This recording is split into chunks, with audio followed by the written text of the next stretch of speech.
In this video, I want to talk about a basic concept of having a plan. And this is very simple and straightforward.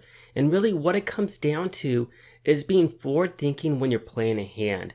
So what do I mean when I say that? So for example, let's say that we're in middle position or we're in the cutoff and we decide to open raise pocket fours and we get called by 3 different players. We have to have a plan in regards to what we're going to do on the flop based upon the board texture and what our opponent does. We could even flip that around. Let's say that we decide to 3-bet bluff pre-flop. Let's say we're going to 3-bet bluff a really weak hand such as King 5 suited or Ace 5 suited. And the question is, well, if our opponent calls our 3-bet bluff, what do we do on the flop?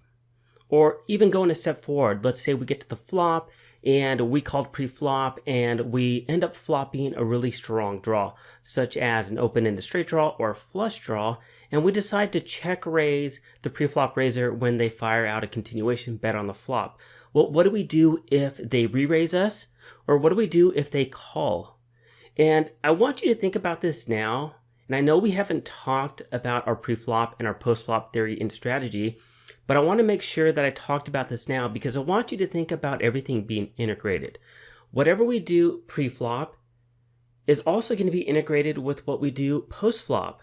So we have to think about all the different streets of poker, meaning pre-flop, the flop, the turn, and the river as all being combined as in regards to being associated with one and another.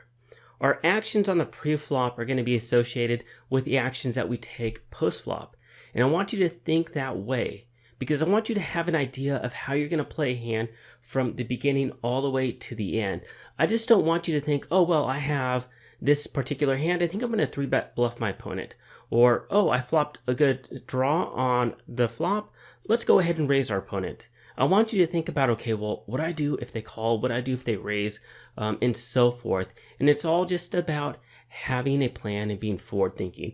So a very simple concept, but something that I think a lot of beginning poker players neglect. They just look at that specific street that they're playing right then and now, whether that be the pre-flop play or the flop play or the turn play or the river play, and they don't think about all the other streets in the game. So anyways, that's all I wanted to talk about, a very simple concept. Just want you to begin to think about that right now. And then once we get to the pre-flop section and the post-flop section, and then we start doing some live play, hopefully this all makes sense. So if you have any questions, let me know. If not, thanks for watching, and I'll see you guys at the next video.